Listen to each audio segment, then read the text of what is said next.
Halos malunod sa tuwa at pagkamangha ang grupong ito habang naglalayag kasi sila sa dagat sakop ng Tukuran, Zamboanga del Sur. Tila may gusto raw makipaglaro sa kanila. Dalawang dolphin at tila may gusto raw itong ituro.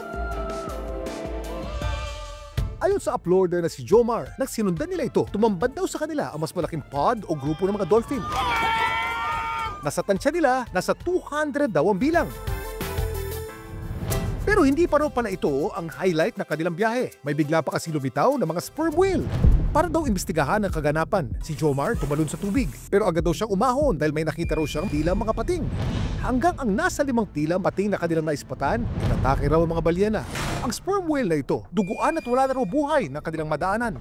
Hindi pa man nila lubusang naunawaan ng mga nasaksihan, kinailangan na raw ng grupo na bumalik sa pampang dahil tumataas na raw ang alon sa dagat.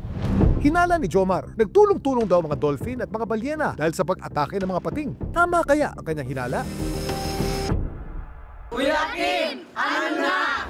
Ang mga dolphins tinuturing na isa sa pinakamatalinong hayop sa buong mundo. Sila ay mga fast learner at meron silang advanced na communication system. Ibig sabihin, kaya nila makipag-usap sa isa't isa at maging sa ibang mga species. Meron silang parang special apparatus na nakadugtong dun sa blowhole nila. Parang yun yung equivalent yung voice box ng tao. Pwede sila mag-create ng mga different sounds. So, ito yung ginagamit nila pang-communicate. Paglilinaw ng isang marine biologist, ang nakita ni na Jomar na nakapaligid sa sperm whale, hindi raw mga pating, kundi mga short-fin pilot whale. Yung pinakamalaking hayop doon are sperm whales. Tapos nakapaligid dun mga short-fin pilot whales. Hindi siya unique sa Philippines. Kung mapapansin nyo, yung mga sperm whales, they got into this formation na parang bulaklak. Ang tawag noon Marguerite Formation. This type of behavior nakikita pag parang ina-attack itong mga sperm whale. Pero itong mga pilot whales, parang hindi naman sila known para kainin yung sperm whale. Pero baka na-stress yung sperm whales sa daming defense reaction na yung sperm whale.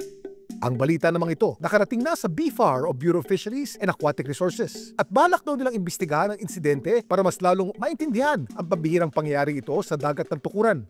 Ang naging enkwentro ni Jomar sa dagat ng Tukuran, 1 in a million event kung kanyang ituring. Pero paano naman kaya kung ang nakita niyang palangoy-langoy ang tinuturing na isa sa pinaka-rare na isda sa buong mundo?